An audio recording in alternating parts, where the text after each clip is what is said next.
You're listening to the Beans and Dice podcast, a podcast about how we game. Hey, folks!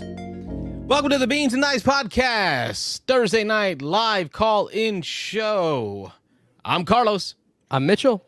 And you And brought I'm Josh. friends. He understands the assignment. I love it. Welcome to the show, Josh. How's it going, folks? Yeah. Been all right? Been getting lots of games in? Actually, yes. I've been having a lot of good gaming going on. Not you. Not me either, Josh. I've been so busy. Not a whole lot. Well, actually, I played some good old-fashioned Catan with the family last week. I've been had a little itching family to play reunion. some Catan. I don't know. I know I can't find friends to play with because no one will do it. But I've been really itching to play some Catan. Ever since I saw the news on the 3D one that they put out. Oh, so extra. Uh-huh. Shut your mouth. Did we How'd love it go? extra? In today's modern world, how did Catan hit? I mean, like, fine. I mean, it's... I guess... I mean, I'm not that old, but it's what I grew up with, so... Feels like second nature to me. It's always fun with the family, too. You know, my dad, my uncle, my grandmother, they're pretty cutthroat, so I like playing that way though. So I just think it's cool that you're playing with your extended family. Like, I wish I had that. I've tried to teach some games to my parents, and they're like, "What is this? Does not compute." You know. yeah, I gotta be slow introducing them to new games. You know, they like what they're familiar with, especially since we don't get together to play that often. But, you know, I've managed to sneak in some Dominion and Seven Wonders and like other Euros like that over the years. So we have a nice little variety. Mm-hmm. Nice. Well, let's get to the elephant in the room, Josh. Why don't you tell us who you are and what you're here to talk about? Give us a quick elevator pitch before the calls start coming in. Sure. So I'm the elephant. Yes, you. So I'm. Is that an elephant noise? Have you ever heard an elephant before? Ooh. Yeah. So hi everyone. I'm Josh Ballagh, and I'm here to talk about a game I've been working on for a while now. It's called Coalition. It's I like to call it a live game. It's sort of a party game for 6 to 20 about negotiating your way to power in a medieval city republic. So if you like games like Two Rooms and a Boom or the slightly lesser known Speakeasy, this pulls from both of those a lot. It's kind of that same genre of like sort of mega game-ish, but less story driven, more mechanics driven. I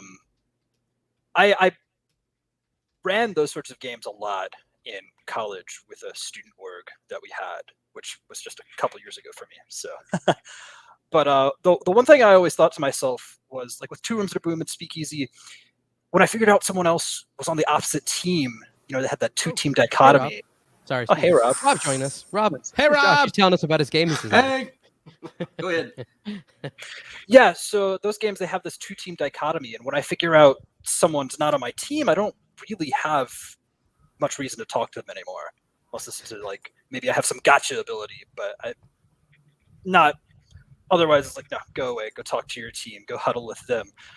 In Coalition, there are 4 teams. Dang, bro. So actually, if Not how you make friends. I know, right? Man, So, Rob it's ran actually- away. He didn't like Yeah, that. he's like, okay, bye. I'll leave.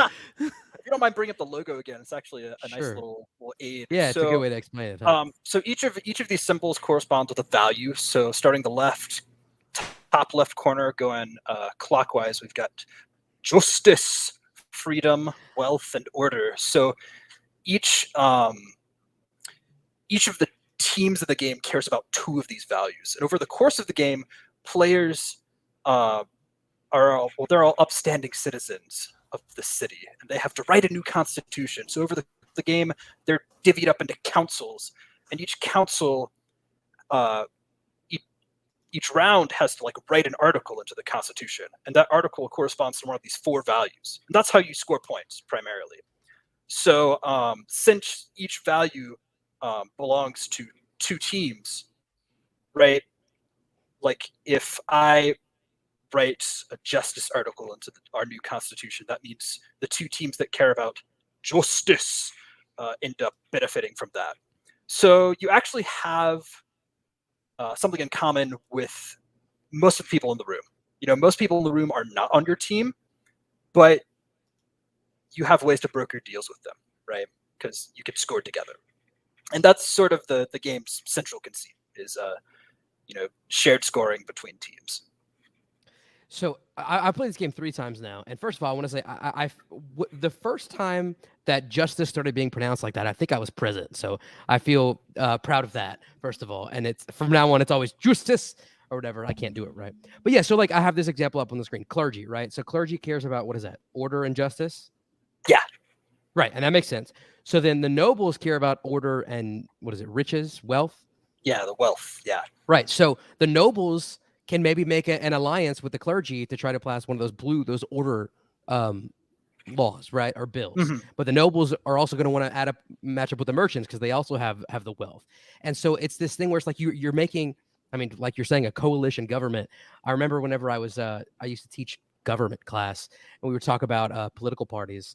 My students were always like, why do we always have 2 political parties? And we would use countries. There's like some Asian countries that have all these different political parties. And whenever you have 20 different parties that get elected into government, they have to form what's called coalition governments and like try to figure out how to work together. And that is very much what this game is. And if you don't like politics, don't feel like this game is not going to be for you, because whenever you're in the midst of it, it's all about wheeling and dealing and negotiation. It's not like, oh, I'm sitting in Congress or anything. It's very engaging for sure. Well, thank you. Thank you for the kind words. Oh, I was just going to post that comment there. I think we both clicked it at the same time. Yeah. Ron Fraser talks about that. For some reason, this theme works for me more than any others in this genre.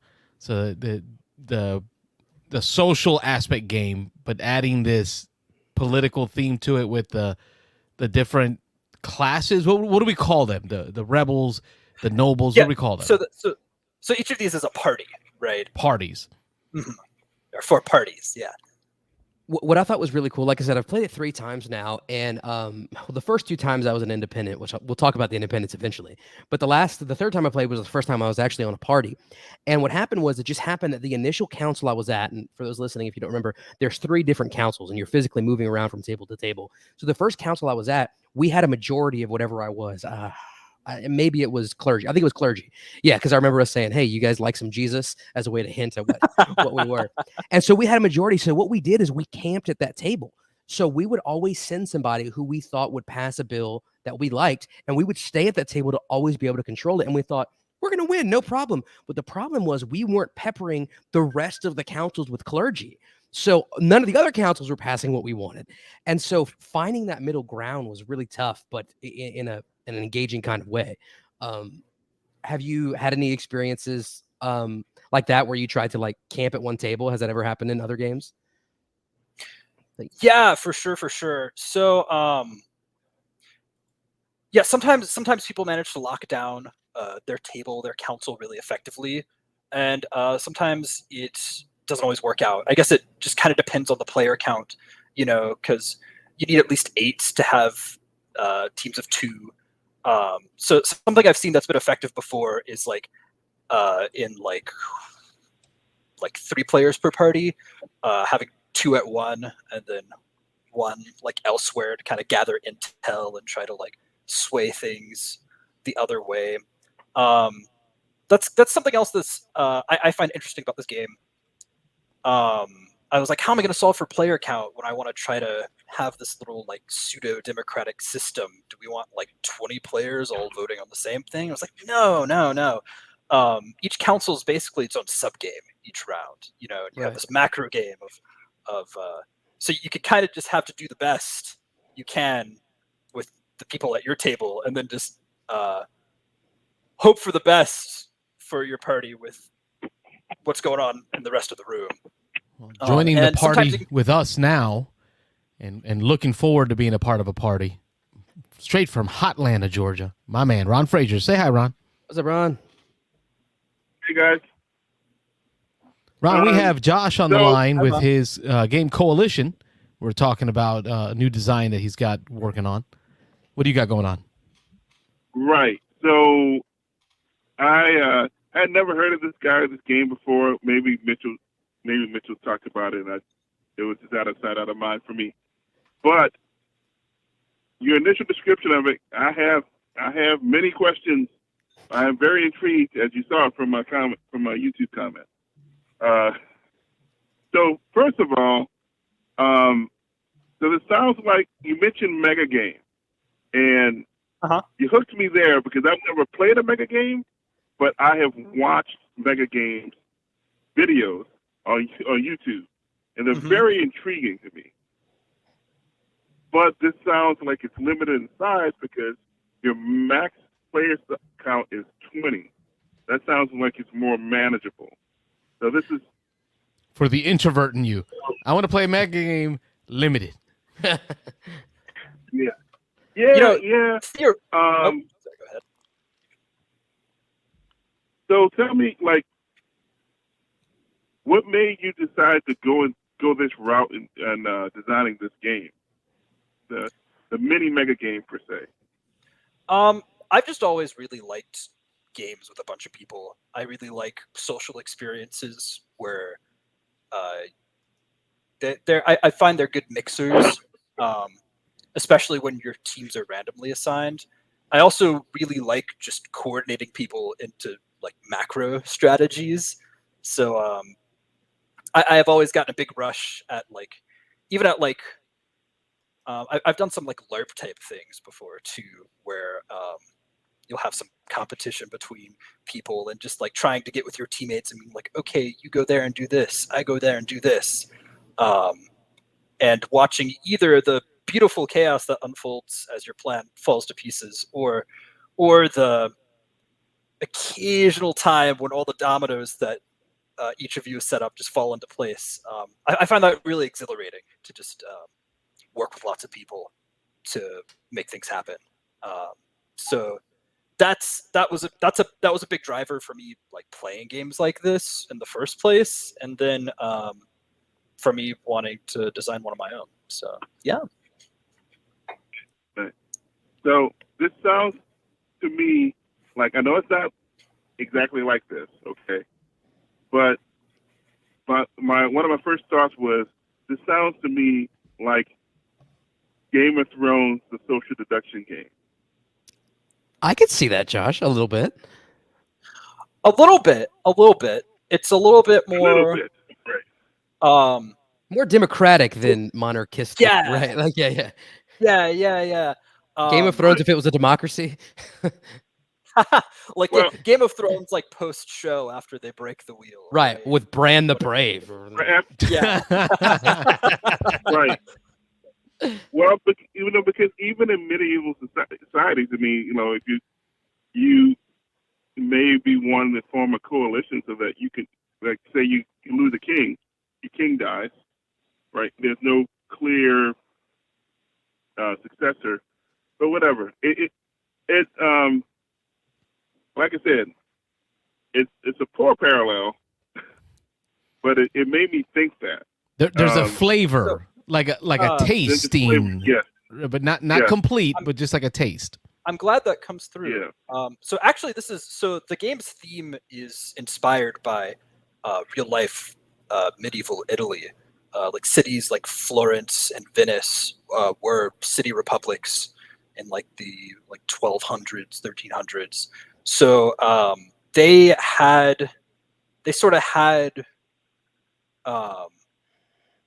a republican form of government, and they'd have like councils and stuff. And what I thought was particularly entertaining when I was trying to settle on a theme for this sort of shared scoring idea is that if you look back, historically, those cities' governments were ridiculously convoluted. They'd be like, okay, we need a council of people to vote on this particular issue. So they have this like big old list of like people that they draw straws from in this big old council, and then that council would have to like elect like a subset of its members. It's committees, building committees. Exactly. That's literally how they work. It's kind of like sometimes if you go, it's been a while since I read about Where do you think we get our HOAs from? Like, I mean, Yeah. it's a group of Karens, right, making the HOA. I have a bunch of like medieval Italian merchant Karens. That is not, That is the not next way to game you sell need to this design. Medieval No. Italian Karens. Like little Call it exactly bobcats. that. Yeah. That'll be the expansion for Coalition. Oh my god. Yeah. So, All right, so I yeah, got one more- that's I the have one more- historical. Yeah, go for it. Yeah. Yeah. I got one more question here. So the player count is 6 to 20. All right. So how do you pull off a 6-player game of this? And that's what Emily Dart put in the chat. Yeah, So best number. what number of people would you say is best for this game? So we're talking about a game that's a big range. So I definitely designed this game with at least 8 people in mind, if not more. But because here's the thing. So Mitch mentioned this earlier. There are independents in some games. They're a lot like the gray roles from Two Rooms and a Boom, and that you're not aligned with any party or team. You have your own specific objective to accomplish, which adds a special little layer of spice to trying to negotiate with people who you don't have shared scoring with, but maybe you can help each other out anyway. But the 6-player game, you don't have a teammate if you're in a party. You're just alone, and then it's 2 independents. I think personally the game works best when you have at least 1 teammate. So I agree. 8+. It's kind of like what I felt with Rising Sun when we played it at, I can't remember, it was an parties? odd number. Yeah. And ceremonies. I kept getting left Always out get of the left tea out. ceremonies. Yeah. And it just, it's like reminding me of middle school, not being picked for dodgeball. Oh, Yeah. man. That's a good game. Yeah, I Anyway. agree with you, Josh, because you want to have that ability to have a teammate that you're trying to match up with. But also, even whenever you have more than 8 and you have independents, which we'll talk about that more a little bit later, I think. But the independents really switch up the game. They can really screw you over or help you out a lot if you can use them correctly. Sounds like whenever modern day politics. Exactly. Like it's, Yeah. Yeah. Yeah. Lost my train of thought there. I think so the less than 8 players is actually relatively new. I didn't try that out till like Gencon this year, but I think it holds up better than I expected it to at 6. People have told me that the lower player count games feel less chaotic but more intimate. I think the higher player count probably has a lot more replayability just because there's more combinations of roles and whatever that you can do. But I've been pleasantly surprised with how much of the core gameplay is still there with 6. That's just the 6 and 7 player games are something we're really trying to turn the dial on, because not having a teammate's kind of hard. It's punishing to not have someone to be like, "Hey man, I spent all my cards. Can you help me out?" may I have a little more gruel? Yeah. If you have a teammate, they're like, "Oh, of course, man. Yeah, you need this." But if you don't, then people are like, Ron, "Sorry." since you've taken on the de facto role of the Mitch first caller, anything for the folks at home to update them on what you have going on with Ron Talks Tabletop, what they should be looking for, or where they can find more about you? So you can find me on Instagram at Ron Talks Tabletop, where I take pictures of board games that I play. Although Instagram seems to be against you actually taking pictures on it and posting videos.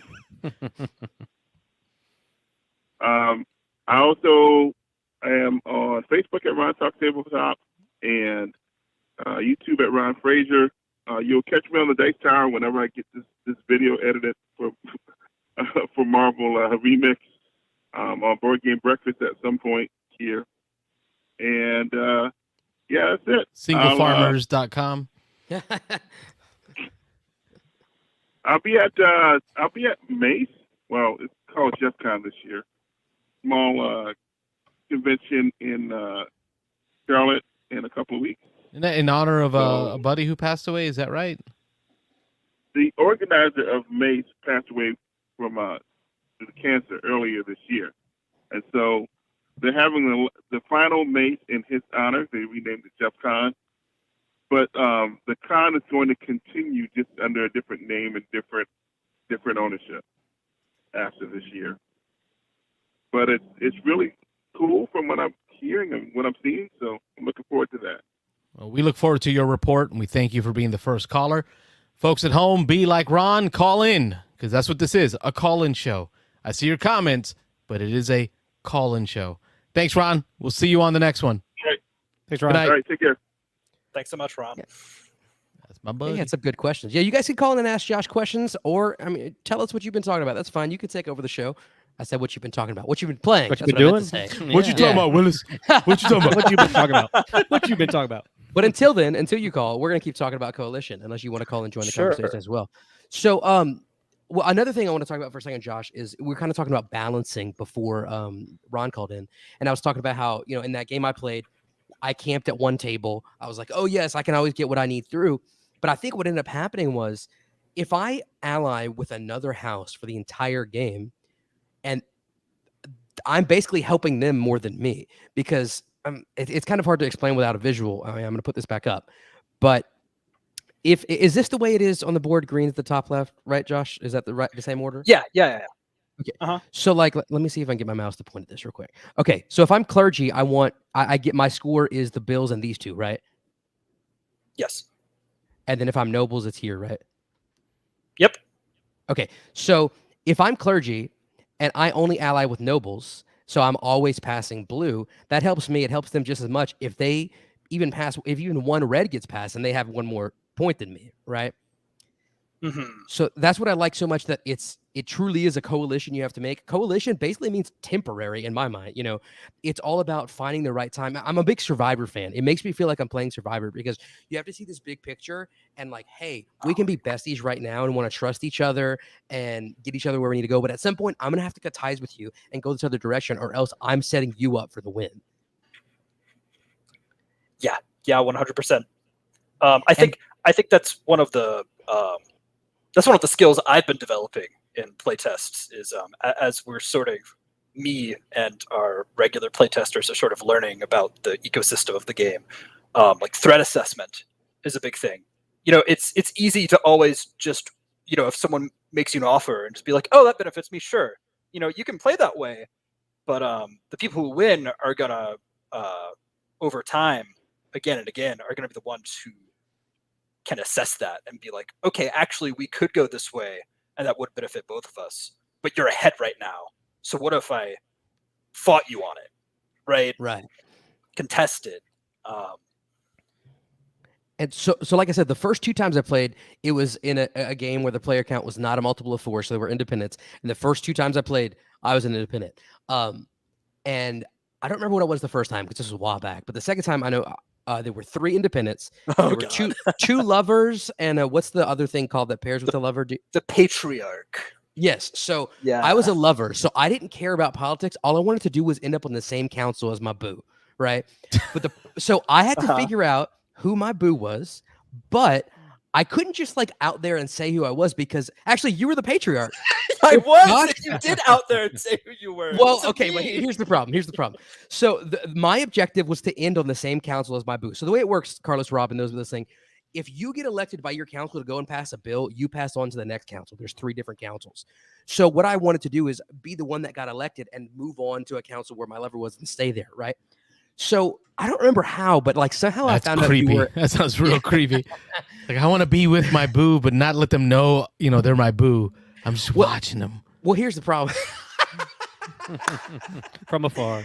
Somehow I found out, Josh, that you were an independent, so I thought you were my boo.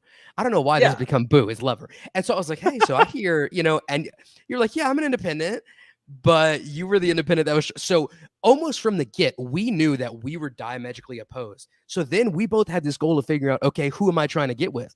And then I think we both found out independently. And so I ended up getting on the same council as her, but you had to get to the same council as us for you to win.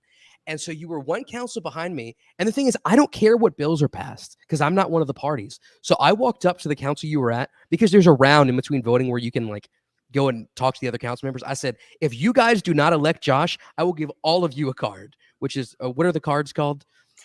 Yeah, so if you want to dig into some of the nuts and bolts Yeah. of the game, so you've got your role card, which tells you like which party you are. Every role has a unique power. Each party's roles are unique. That wasn't always the case, but there's a little bit of asymmetry now in terms of like what kinds of abilities each party gets. You got your influence cards, so it's kind of like simulating Democratic Republic, but when you're in your council, it's not like a one player, one vote type thing. So the currency of the game are these influence cards. Influence is typed, so each card is like mapped to one of the 4 values. And you bid on people. It's like, okay, I really want to get elected this round, so I'm just going to bid on myself a bunch, right? So you get a whole lot of the game is like managing your influence and getting into bidding wars with people, or like knowing when to back out of bidding wars with people, because if you leave yourself high and dry, well, it's a little rough. Oh, and these are all mechanisms you're talking about where I struggle with, because you're talking about bidding, right, as an aspect of the game, but then you also talk about the cost benefit analysis piece, where you're trying to decide helping this person may help me, but might help them more. And I struggle with that. I'm gonna go screen a phone call while you talk about that. It is tough. Also, I realize we've gotten in really deep, and I haven't said the word BGGCon yet. But we'll be playtesting at BGGCon, everyone. So if you're intrigued and you'll be there, come see us. We'll be in a Cotton Bowl with the rest of the big social type games like Werewolf. We'll have a giant flag. You really can't miss us. So. After this call, I also want to talk about your experience playtesting at Gencon, because I'm sure you got a lot of really good insight there. So we'll let this call come in, and then we'll chat about that next. Yeah, sure. Is the playtesting just wide open? Anybody can walk up and get in, or do they need to make some kind of reservation? Or yeah, so there's a ticketing system on tabletop.events that we have. Yeah, we have tickets, but like I have the feeling that they probably won't sell out. I don't know. I haven't done this before. So far, there's been like 5 people. So but who knows in the next couple of weeks. Excellent. Right. Ready for us, Carlos? Yeah, we got Jim on the line from right here, hometown. Jim used to be the man at Burgundy ODAC. Oh, dang! Oh. Coming in right off the bat with a slap in the face. You should just hang up right now. It's Jim, revenge for the after kid and that. play comment, isn't it? That's what it is. Yeah, I'm like, really? Haircut. What's going on, Jim?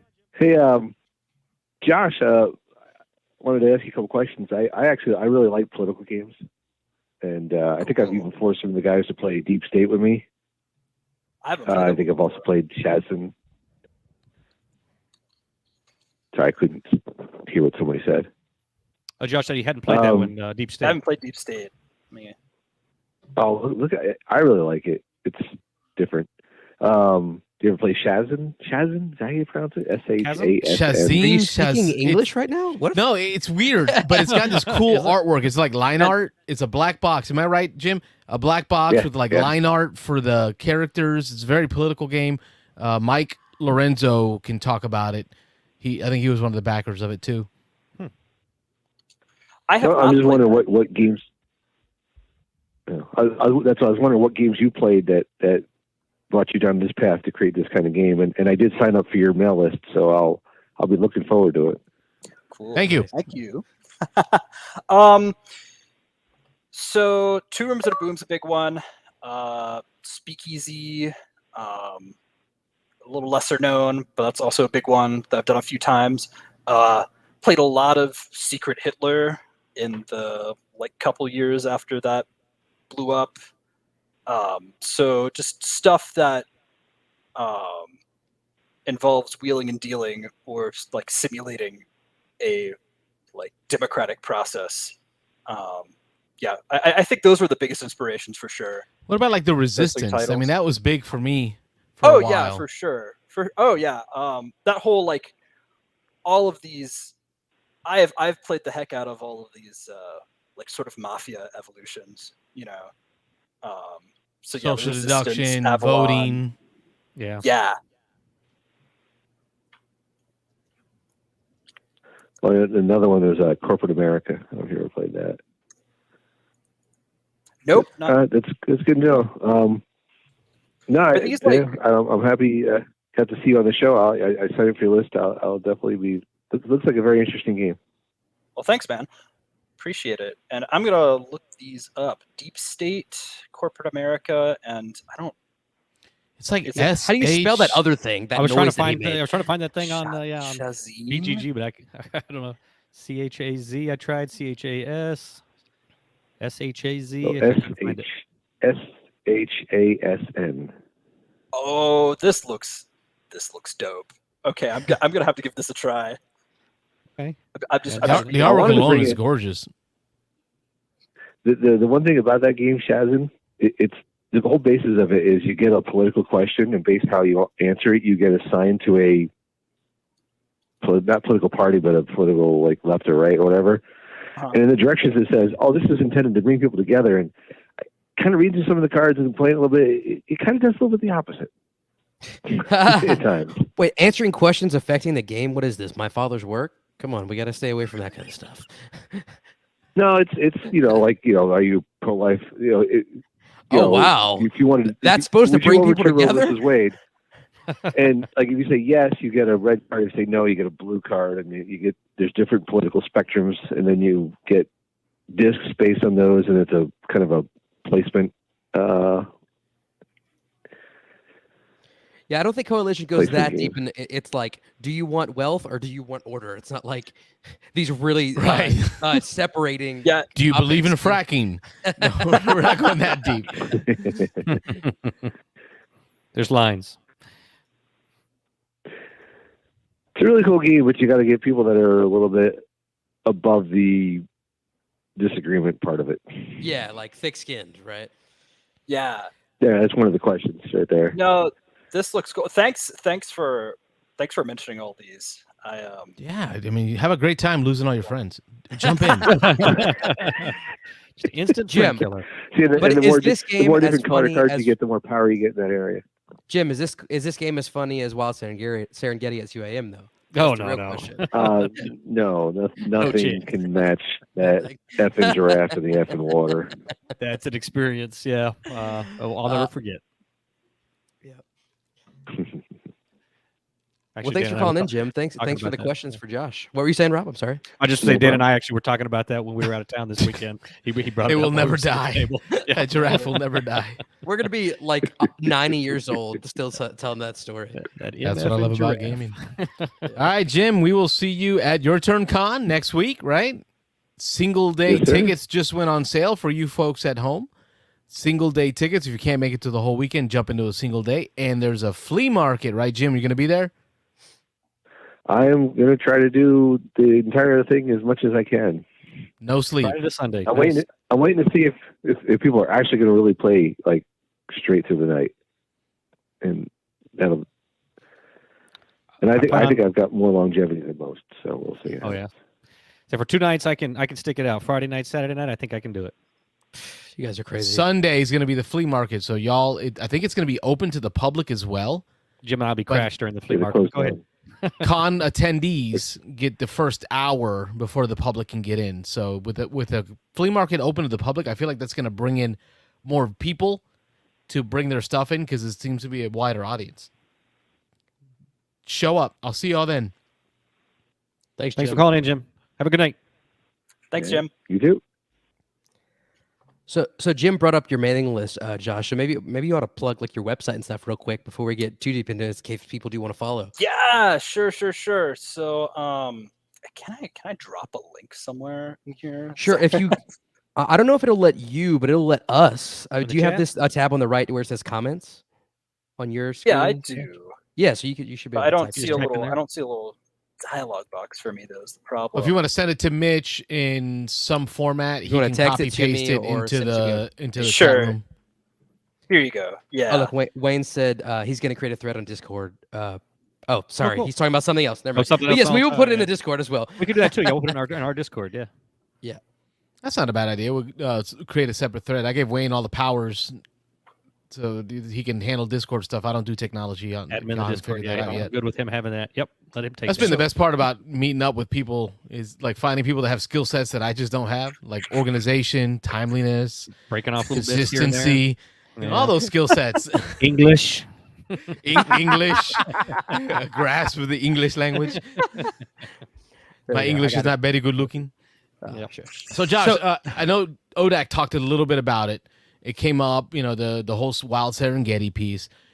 Give me some fun moments, those memorable moments that stand out during plays of Coalition with friends and Mitch pitch in that sell to people like me who are looking for those personal moments with friends. Sure. Yeah. So, your allegiances are obscured. Like the cards you start, no one knows who you are at the beginning. Fog of War normally lifts pretty quickly though once people start making plays, which is intentional. But there's a little bit of room for bluffing in the early game. So, I've been totally played by people before in the first round where I'll be like, yo, I'm clergy. And they'll be like, oh yeah, I'm a noble. I love order and stuff, man. And oh yeah, order's awesome. Yeah. Yeah. And they'll like get me to like vote on them. And we're like, done, easy, done. No bidding war. I just like, boom. And then we wrap up, wait for the other councils to wrap up. And then it's, they're like, all right, who got elected at this council? All right. What are you writing into the Constitution? And they're like, something else entirely. They're like wealth or something, and I'm like, oh, you bastard! How could you? Yeah. What's even better whenever you have those fake outs is like whenever you feel like they've proven themselves. Like for example, if they're clergy, and I don't know, one time, or you think they're clergy, and so one time they pass green, right? But then the next time they pass red, so they weren't actually clergy, right? What shares green and red? Order and freedom. Is that those are our rebels, our little yeah, peasant faction. Or even there's an independent that's a moderate, right? Like he wants everything to be equal. So it's like one time you'll pass green, so you're like, oh, you're on my team, and then the next time they'll pass yellow, and it's like, what? That's completely opposite. And it's like, well, I want everything to be equal. I'm a moderate, Those moments are a lot of fun. Those are the worst feelings. Like, you feel like you know them, they're your friend, you can let your guard down, like I'm good. And then that backstab moment hits, and you're like, the whole time you've been a spy. Yeah. Or I really love being able to like propose lines to people, so the game's on a timer. Like you have like set amount of time to negotiate before you have to sit down with your council and like start bidding on people. And I love being able to just come up with a proposal on the fly and just be like if I'm an independent, I'll just like talk to someone, pull someone on my council side and be like, look, man, I'll just act like I'm your teammate.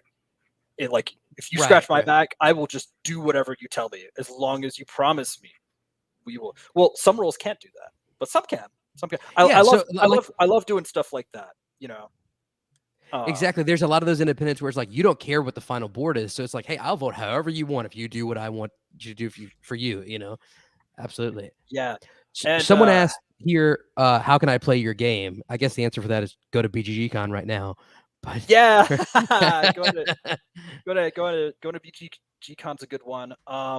So we're planning on doing some like limited distribution of print and plays in the future. Once I feel like the game's in a stable enough state. Not quite there yet. We'll see where we land after BGGCon.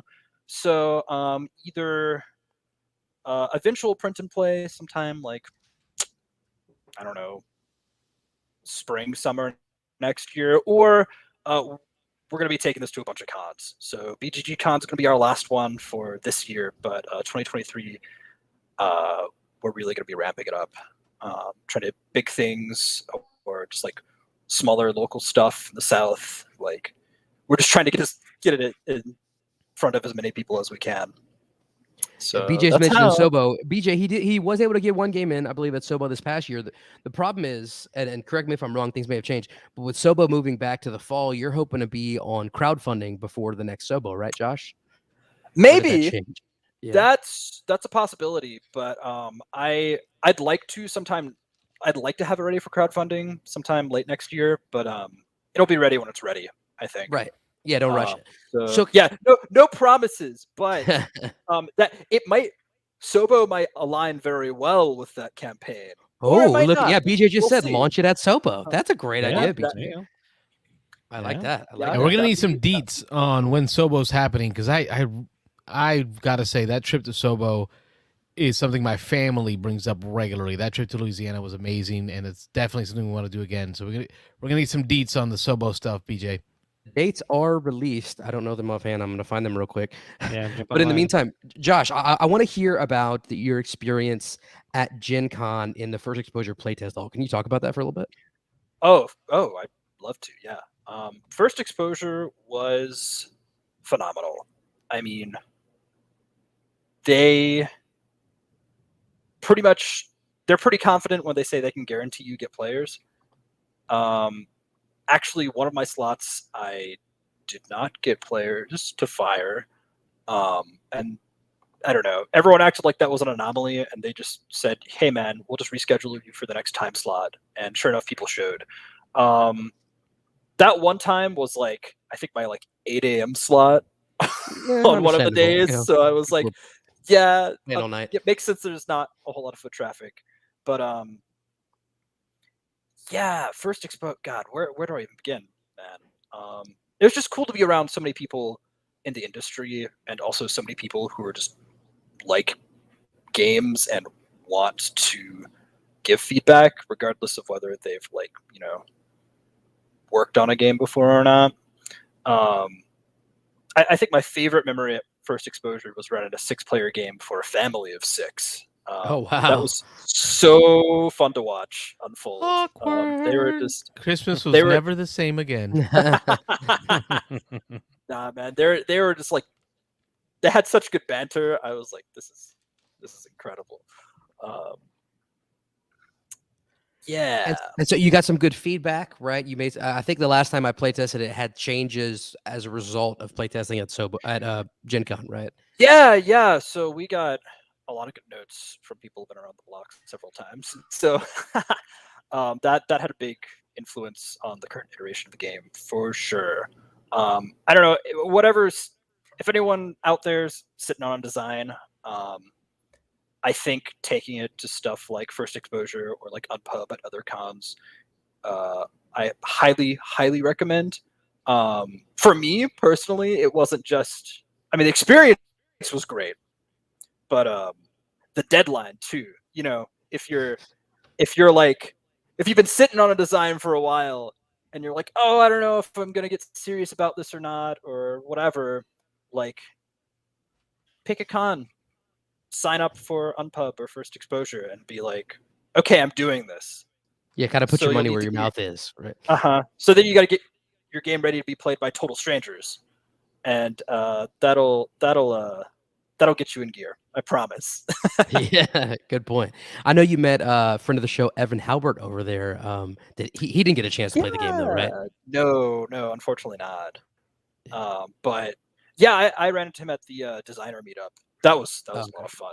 Someone I forget exactly who organized it, but just one of the designers who had signed up for First Exposure, like, sent a thing out to the whole mailing list, like, hey, we're gonna go to the pub on this night, be there. And I was like, oh yeah, that was great. That's where I think I received some of the best advice, to just like walk around talking to people, beer in hand. Great time. Yep, kind of just a little nod to our podcast this week. We'll drop on Sunday. Yep. Rob talks about his experience at Stonemaier Design Day, and what you're talking about is one of the things that I got to attend Stonemaier Design Day 2021. Robert got to attend 2021, 2022 for Stonemaier, and the thing that I think we both walked away with was, you designers have no fear in giving feedback to each other. Like, it's just like Different breed. whop, whop. Yeah. I was going to I was demoing some of those games and play testing, and I was trying to. Robert and I are all polite like trying to mince our words, be nice, beat around the bush. But a designer's like, that were there yeah, were that like, "All right, you mechanism can fix sucked, this, and but you let me do show you that." how to do it better. go on a board, go on this website. You can download some art. You can do this over here. You can. Yeah, they were right to the point.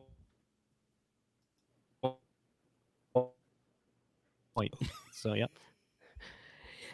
Sorry, Rob. You just started like rapping by freezing. Like, Oh, did it? at least on my end.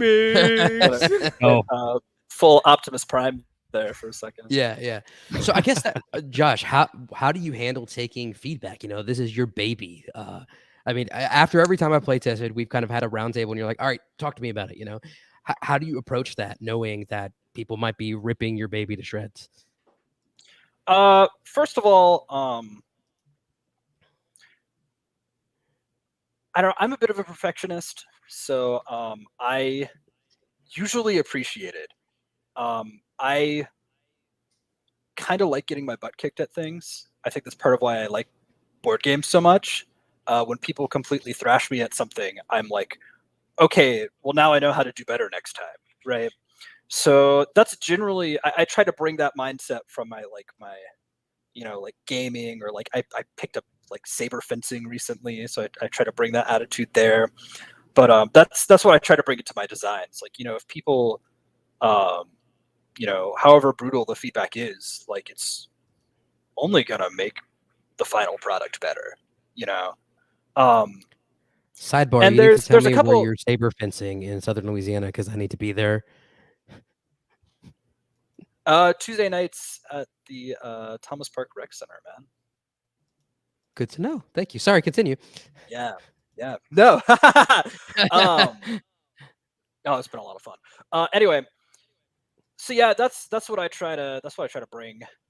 Lost my train of thought there for a second. Wait, it's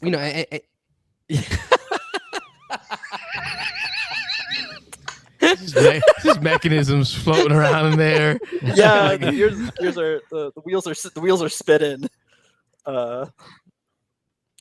Yeah. There's a couple things I'd like to kind of jump off from that about taking hard feedback to more just about taking feedback in general. First of all, I'd like to talk about two things: good feedback and bad feedback, and imposter syndrome a little bit. So I don't have a game on the market yet, so what do I know? But with the imposter syndrome thing, I keep telling myself, there's really not a whole lot out there like this.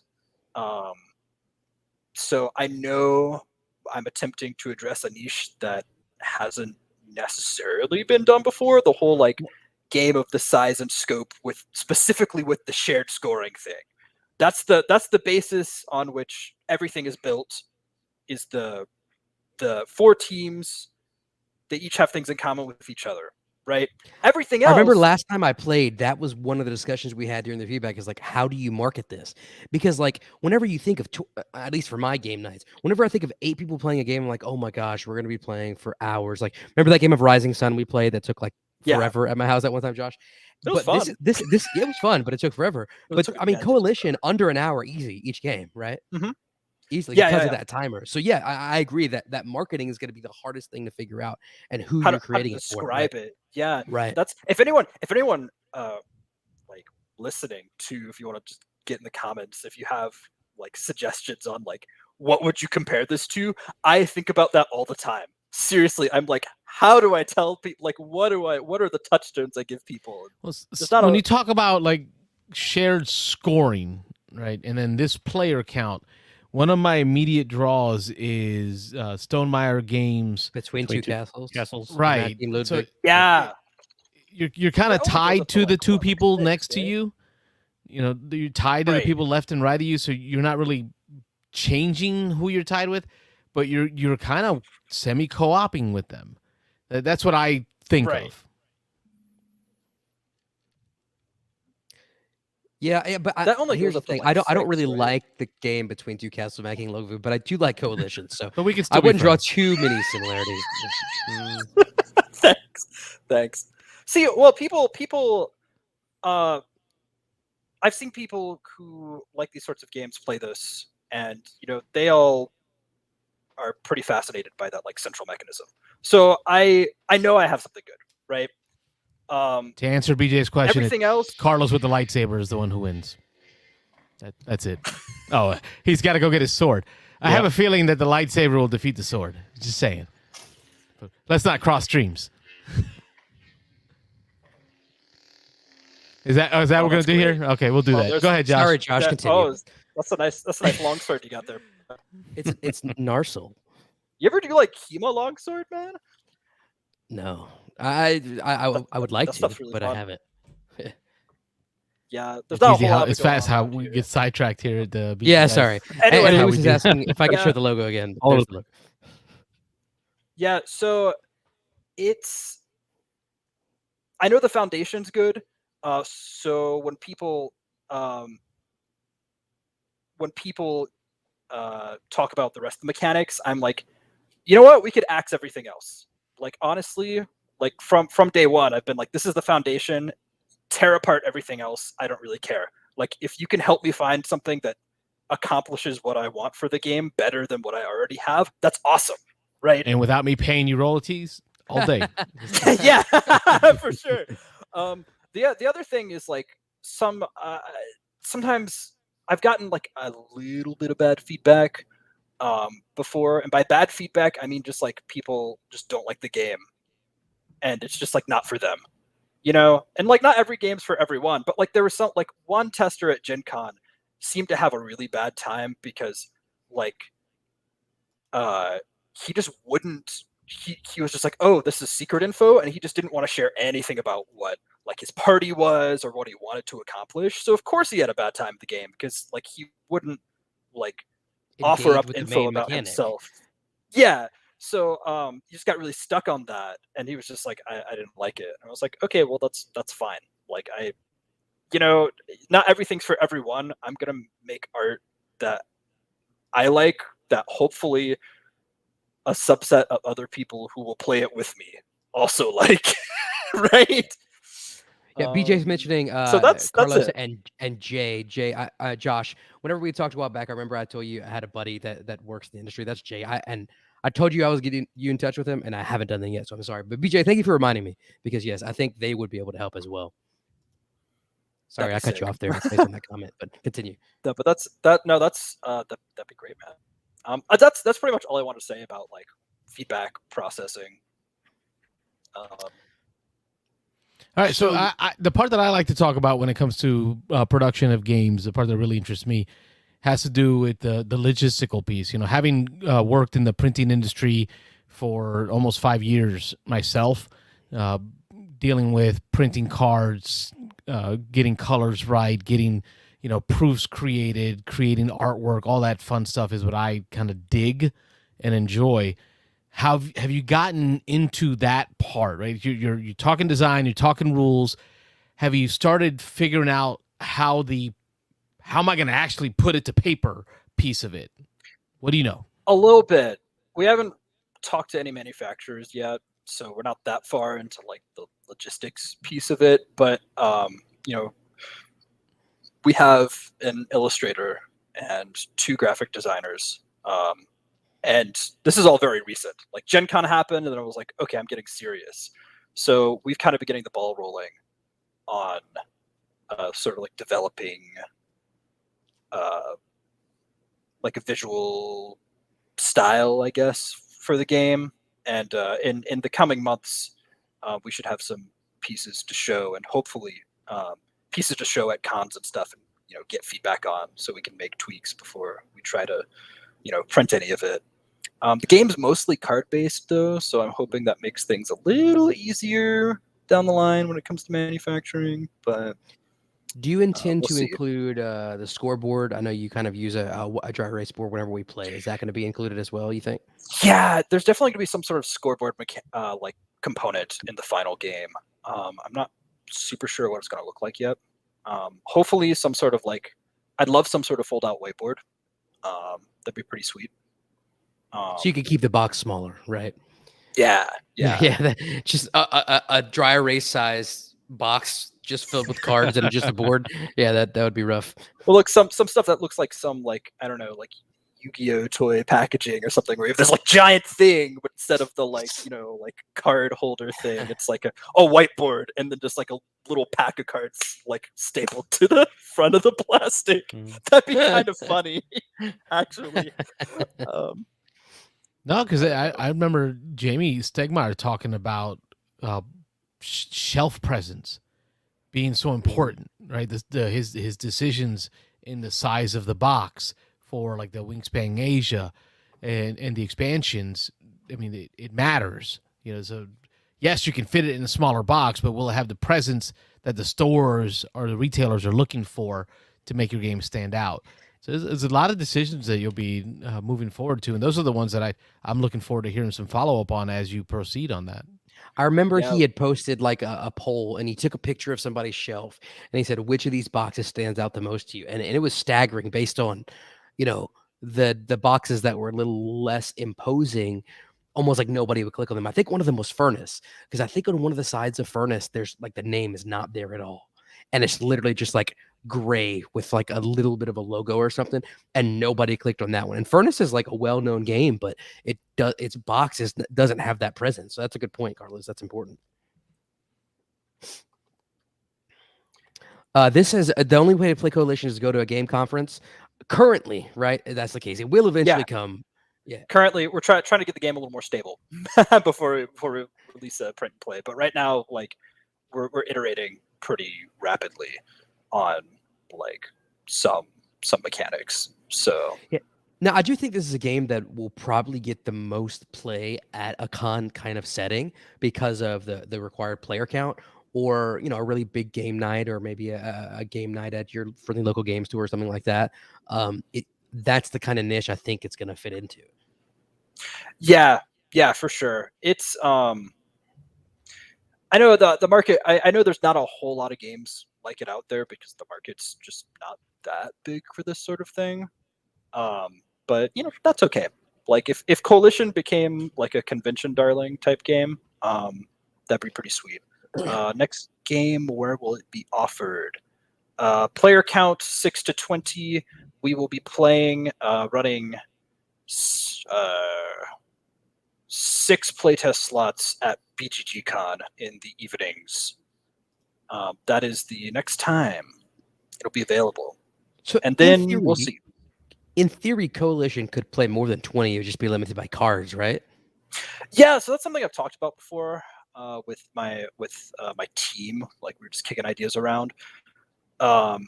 Since the game solves for player count with sub games, allocating people to little councils of no more than 5 players, you could theoretically play Coalition with however many people. So the only problem with that is I could foresee as being like, what if I'm like, oh, this game can play 40 people, but you need like 10 to 20 more cards in the box per player, might make the game like more expensive than it needs to be to accommodate a number of players. That's like almost never going to happen. Right, like if you want to play with that player count, just buy it like an extra copy of the game. Yeah, I was gonna say, would multiple copies of the base game do the same thing? Yeah, we might do something. We settled on 20, and we're like, if people want to play with more, we might like post some extra like rules and or like tips online for facilitating big games with 2 boxes. I think that's what Dutch Blitz does well. You buy the 1 pack, and it gets you 4 players. You buy 2 packs, you're at 8. You can get up to 3 and do 12. It just kind of it increases the number of players. Actually, I think it's 8's the max. Memoir 44 does that. They say buy 1 box and you can get a 2-player game going. Buy 2 boxes and you can do the super epic game and get 8 players going. So it makes sense. Yeah, I've seen lots of like, maybe not lots, but I've seen some deck builders do that before too. Like Star Realms, they have a little 2-player box. They have the bigger boxes and stuff. Yeah. Magma 86 is asking where and when is BGGCon. That's in Dallas, November 15th or 19th. I just looked it up. So not too far down the road. Love the handle on Magma. Is that a reference to something? Am I too young to get it again, Carlos? Is it from like 1800? Probably. Sorry, Come that's on, actually man. BGGCon actually starts on the 9th this year. Austin oh, Powers, you were Oh, alive during sorry. Austin I'm, Powers. You got the I'm looking at 2022 instead of 2023. Sorry, I was my like, bad. I was like, I just had to sanity check myself for a second there. I was like, Yeah. this has been on my Make calendar sure for months now. got the right flight for the right day. sorry. I mean, we're driving, but like, Oh, okay. Well, freak them out a little bit. lodging Change those stuff. plans. Yeah. yeah, Yeah, we're a little bit closer to Dallas than you guys are in Florida. yeah, 6-hour drive, something like that to Dallas, right? Mhm. Yeah. That's not terrible. That's not No, bad. not Yeah. too bad at all. Be kind of fun. So the And just, name of your company, I know it's spelled Sidereal, but it's pronounced Sidereal, right? Yeah. I've always thought that was a cool word, and it didn't have it in my vocabulary till I started playing Starfinder a couple of years ago. Wait, that's a real word? You didn't It make that is. up? Oh, there's a I think game? Sidereal Conflict. Sidereal is the- Conflict is the That name of is the the also game. a very Yes. cool game that uses that word. Yeah. So yeah, it's of or pertaining to distant stars. Ah, cool. Yep. Yeah. So Josh, let's talk about Josh and gaming. Right, let's get to know a little bit more about Josh. What have you now, or are you now, or have you ever been a gamer? So what got you into gaming? Man, I think two things. I don't know. I always loved just like nerdy stuff as a kid, so of course I ended up playing my fair share of board games. My granny got me like the Curoscape base set for Christmas one year, and that that started it. I played a lot of Catan growing up. I feel like I kind of got into the tabletops RPG scene and Magic the Gathering in like high school. Then when I went to college, I started playing more like proper board games. So Like Pinkies Up proper? Is that proper, yeah. Well, like I guess like tabletop games that aren't RPGs or like Magic or whatever. Obviously, I've played my fair share of like social games and love that stuff, but my tastes are more varied than that. I feel like I played my fair share of Euros, especially the more popular stuff. Big fan of leader games. I picked up Root at Gencon 2018 and have been like a Root fiend since then. Still haven't gotten tired of it. There's just too many combinations of all those little cute critter factions at this point. I met Josh around the time that Oath came out, and you guys know how I would come back to them every week with my updates. On Oath. And so I think that was around the first time I play tested Coalition, and I went to your house. And I was like, another human in this area that has Oath, and I don't think at that point you guys had ever actually finished a game. Like you guys would start and like not quite finish, and then you'd have to teach it to another group and another group. Did you ever get through a full game of Oath? Me and Devin sat down and played a couple like one-on-one games, and that's the only time we've finished it. So I got you got it, and y'all were driving to Colorado for John's wedding, and you were trying to play it during a road trip. That is not a road trip game, man. I was not trying to play Oath during the road trip. Oh, I don't know who. I thought maybe it was someone else. Maybe I got confused with that. Continue. Sorry. We were building Starfinder characters in the car on the way up there. That's what I was doing. Starfinder. Yeah. There we go. Anyway, that's my main vice, RPG wise. Love space magic, man. Super cool. Frostgrave. Yep.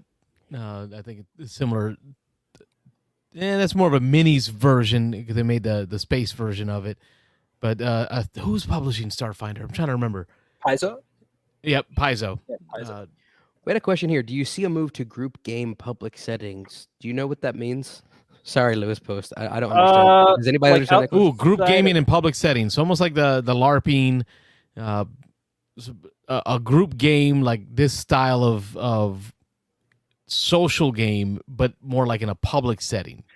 Oh yeah. So like so actually like Speakeasy was kind of designed to like do that, and was a big inspiration. So I could definitely, I want to say like anytime I've played play tested Coalition not at a con, Usually people have beers in hand, so I could definitely see, like, I would love to put on a game in like a bar or a cafe sometime. Like, that'd be pretty sick. So yeah, I could definitely see it working well, especially because the game encourages people to like walk around and talk to each other. Like a setting like that, I could definitely see it. BGA agrees Oath was a miss for him, but he loves Root. Yeah, definitely. I've been wanting to circle back around to Oath. I feel like I could give it another go. That's why I want to do the. Is it Ahoy? Is that what it was called? Ahoy, yeah, their new pirate game. Right, like that. I'm not ready to go like full in deep on like Root, but like a light Root, maybe an Ahoy. I might do that. Have you played Fort, Carlos? Oh, hello. Kim. I've not. That's Leader Games too, right? Yeah, it's their third game. card It's a Yeah. family-friendly deck builder with a follow mechanic. I think your kids would like it. I mean, the theme is building a fort. It's like kid I childhood. think they just came out with like pets as the expansion. yeah, Yeah. dogs and cats. I think. Yeah.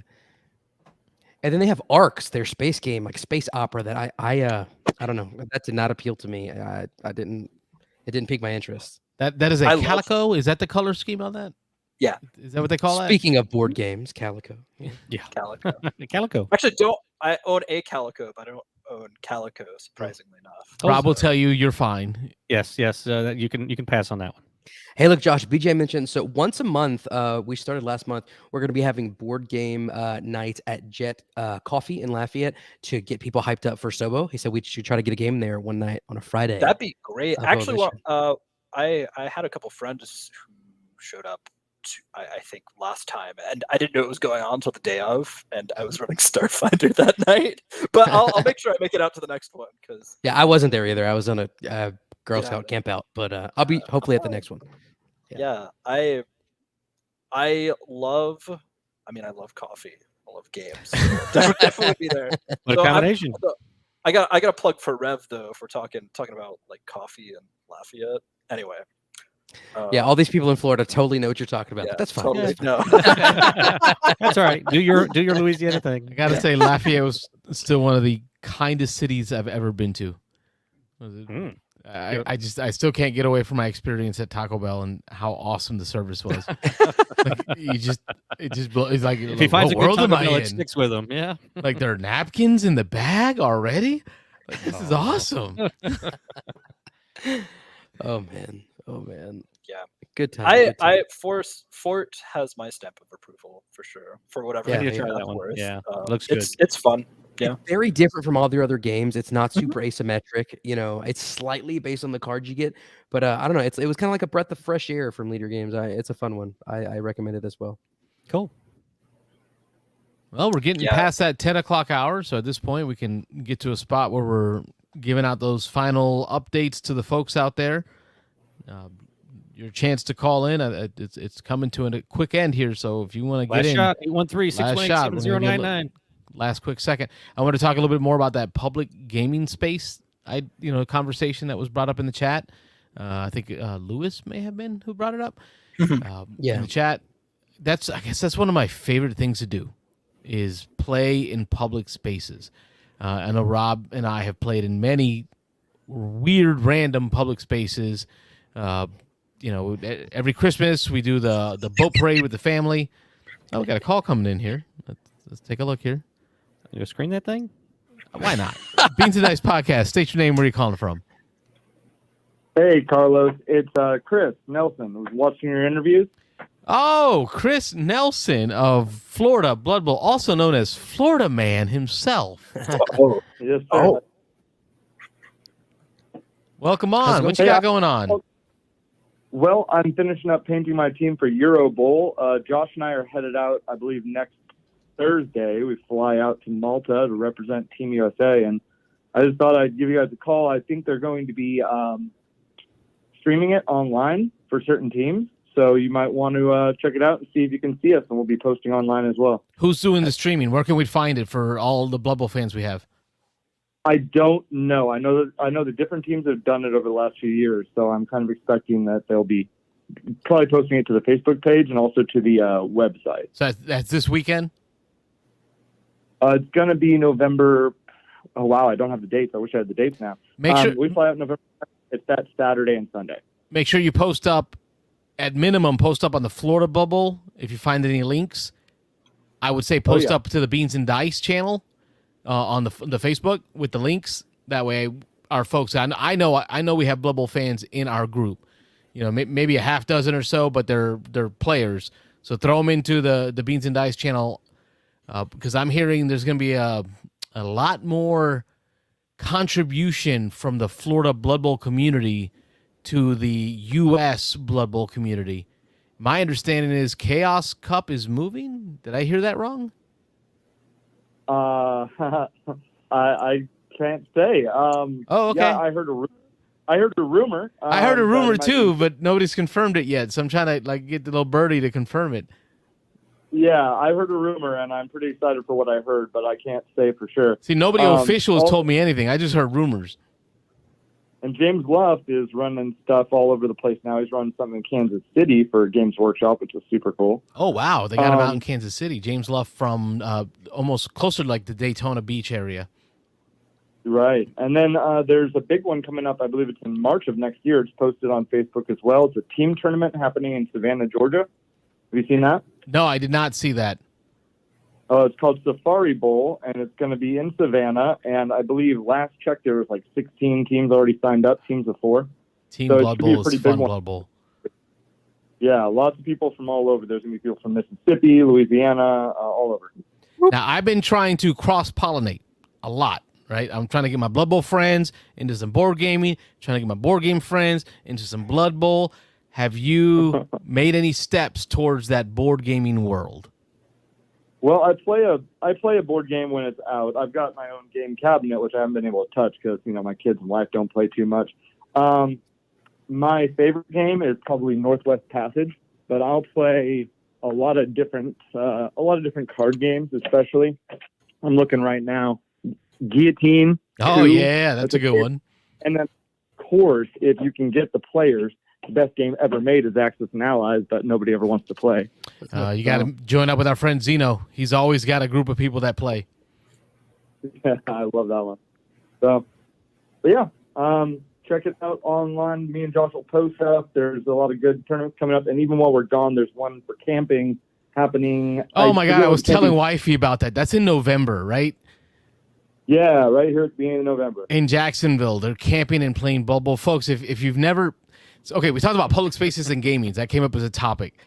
The folks in the Blood Bowl community, when it comes to camping and gaming, it's everything I want to do board game wise. They find a camp area and everyone grabs their own campsites for like the state parks in Hillsborough for Florida state parks, and they're cheap. Campsites in Florida I think are like $15 a night or something. They're real cheap. But everyone gets a bunch of campsites together and then they just game from Friday night to Sunday nonstop while camping. Nighttime fires, drinking, food, everybody's grilling together, just shirtless pictures of everyone playing games. It's just like everything I want in gaming is going to be happening at this camping event in Jacksonville this month. You're going to give Florida a bad name. Why can't we just play we don't need to give Florida a bad name. They got their own bad name. Why do we have to go into nature to do this? Yeah. I have air conditioning and a big table right there. I love camping. I love camping. Ugh. Can both. And then each night, I think on Saturday night, they do a ceremonial meeple burning night. Where they for the Florida Blood Bowl group, there's a every time there's a ceremonial meeple burning. Where everybody brings in meeples and they throw them into the campfire while they're drinking and talking and chatting. Am I wrong, Chris? Did I miss this? Oh, that's absolutely right. It's a lot of fun. So check them out, Florida Blood Bowl group. If you want a group of friends, of people who will have your back for anything in life, with no shirt Florida on Blood Bowl group with no shirt on, right? Hershey kisses showing and everything. It's just going to be great. No thanks. What do you do with the meeple? How do you play the game after you burn the meeples? You guys are hating because I lost the dice in Dinosaur Island. Yeah, Carter's is burning meeples over there. Any final news topics for the folks at home, Chris? That's everything. Thanks for having me on. I really appreciate it. We appreciate you, man. Soon, coming real soon, we're going to have a Florida Blood Bowl call-in show. So James Luft and I are talking about that, getting that set up.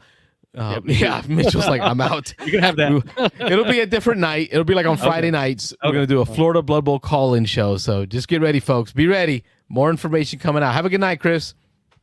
You too. God, I love Blood Bowl. Like I gotta ask. He said he's going to Malta. Is that like Malta in Europe? He's talking about. Seriously? They travel. The World Championships. Well, I think the last one was thousands of people. We're talking like in the 4,000 number range of people, and they do it like every 4 years. They'll do it, and it's insane. And you go there and you play as teams. I wasn't sure if there was a Malta, Florida. I was before COVID. I was planning an Italy trip, and one of the places we were going to was Naples. There's a Naples in Florida, right? Yeah, it just got blown up by the hurricane. Oh, sorry, too soon. But one of the places we were going was Naples, and so I was looking at like things to do in Naples, and everything that was coming up, I was like, this seems like not that different from here. And every time I was looking up things to do in Naples, it was defaulting to Florida. So yeah, you guys just have a different world over there. No, you got to. The Blood Bowl world it's amazing. Chaos Cup has been in Chicago forever, and I'm hearing rumors that the Florida group may be able to host one of the Chaos Cups, and that'll blow my mind if that happens. Blood Bowl is a fantasy football game for those of you at home. Risk management fantasy football game where you manage a team of football players, and by fantasy I mean dwarves, elves, goblins, not what Robert does every Sunday with Tom Brady and his friends. Yeah. We had a question. If somebody goes, he's talking about BGGCon, do they need to come with a group? The answer to that you said earlier is no, right? They could just sign up on tabletop.events, right? Yeah. And we'll probably have a lot of open seats since the player count's so high. So walk-ups encouraged. You'll get a pile of cards and you'll know your allegiance. Nice. And Carlos, you're really selling me on Blood Bowl here. I've never played it in my life. Sounds like a blast. Dude, he talks about it every week. My God, about 2 hours and you score like 4 points and you win. It's like it's like soccer. You score like 1 or 2 points. That's it. Really slow. I played soccer growing up. But it is such an emotional roller coaster. And the right way to play it is in the league format. You spend 10 weeks building up your team. Every time a player scores a touchdown or like hurts another player on the field, they get star player points, and then you can use those experience points to level them up and give them new skills. It's like an RPG game where you're the manager and the owner of the football team, and then when you play the game, you're just kind of watching to see what happens. You have really not much control over how the game works out, but you're working on the setup in between games. I can't sell it enough. So Josh, find yourself a Blood Bowl friend in Lafayette, and I'm sure you can. Not Mitchell. There's a Voodoo series out there, so I'm certain there are players near you. There's a Voodoo series. New Orleans, I'm sure, right? Well, there's a Voodoo Blood Bowl series out there, and I think it's Louisiana, Mississippi, Georgia, and Florida combined into a cup. They do their own cup, their own patches, and everything with it. We have another question here, Josh. Can a novel player, I guess I mean like a beginner player, pick it up, or should they get some info ahead of time? It's not hard to pick up. I think, like a lot of games, it takes like 5-10 minutes to go through all the rules, and then after the first round of the game, not like full playthrough. I mean like the first of the 5 council sessions, everyone's like, oh, this is what I'm supposed to be doing. Okay, cool. It usually clicks pretty quickly. BJ said Dustin. I didn't realize Dustin Boatman played Blood Bowl, but that tracks. So here in New Iberia, I don't know if you know Dustin Boatman, but yeah, okay. Apparently he can hook you up with Blood Bowl. And we are all evangelists by nature when it comes to Blood Bowl. We are. Who's we? The entire Blood Bowl community. Okay. Yes. The people. Not we here. Not we this week. Not Mitch in the mouse in his pocket. Not that we. No. I don't know what that meant, but okay. I don't either. Am I Ratatouille? Like pocket? what? Yeah. Is that a euphemism for something? It's in Carlos's head. Got a mouse in your pocket? Such Or an are you old happy man. to see me? It made sense to him. Oh, I'm older than you, and I still don't know what that is. Newswise for us, what do we got? We got a podcast dropping on Saturday. Yep. Mitch wasn't able to attend Sunday. Sunday probably. Yep. Maybe Sunday. Maybe We Sunday, said maybe Monday. Monday, maybe Tuesday. Maybe next week. Mitch wasn't here last week, so we kind of failed to get a podcast The first week, together. I'm like, hey guys, I think if you guys can Can handle y'all run it, this without I've me? got some theater Nope. stuff. yeah, we got this. Oh, it's And okay. on Monday, Wayne's like, so the podcast. And oh yeah, we never recorded that. It's not coming. Oh well. So Good job, this guys. Sunday, we already recorded. Everybody uploaded audio. We had our special done. guest, Nick Oben, showed up. We talked dice advice for Crusaders Thy Will Be Done, which has just been a hot game at my home and on BGA for me lately.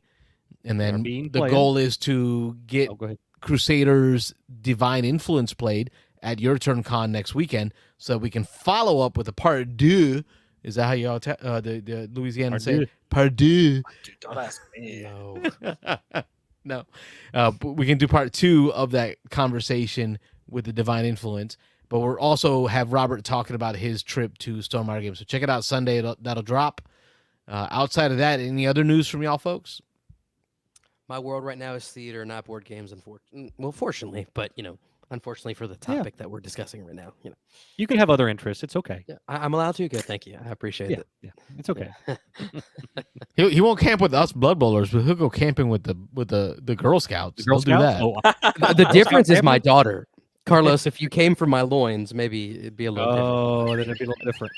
Not for your loins, but from your loins. different. Okay. It's the mouse in my pockets. You open the door. It is yeah, after mouse 10 pocket, o'clock. you're We have hit after hours. At least in I- Florida, you have. It's still over in Louisiana. Oh, yeah, it's it's still early over 9:21, there. so you got to be Yeah. careful. You guys are in the past. We're in the future.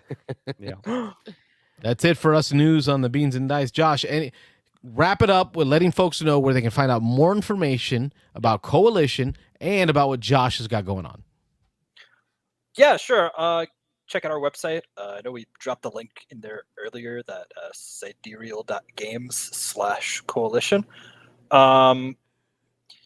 You can sign up for our email list. If you want a little more buzz, you can hop in our Discord. And yeah, we'll be posting updates as we have them. And we'll be sure to let everyone know when we show up to cons and when we get a print and play and when we go to market, We have a channel in our Discord for the call-in show. So, Josh, if you're not a member of the Discord yet, I'll expect Mitchell to make sure you get in there. But go into the call-in show Discord channel for our show, and then post the links to your Discord there. Post those links there for the folks at home, so they have a place they can go to. Folks at home, make sure you either go to Facebook and get the link to the Discord channel, but go to the Discord. You can find more information about Josh in our Discord, about his Discord and what he's got going on. And on that note, that gets us to the end of the call-in show, where we get to do it again next week. Yay. Every Thursday night, 9 p.m. Eastern, where we, the Beans and Dice podcast, take your calls about what you've been doing gaming-wise. Otherwise, we just blather about what we want to. I'm Carlos. I'm Rob. I'm Mitchell. I'm Josh. Coalition game, right? The Coalition game. Yep. Coalition. And we will catch you all on the next one, Thursday nights, 9 p.m. Eastern. Good night, everybody. Thanks for watching. Good night. Thanks for having me, y'all. Absolutely. Thanks for being on. Thanks for watching the Beans and Dice podcast. Don't forget to like and subscribe. Mrs. Oben, every time. Later, guys.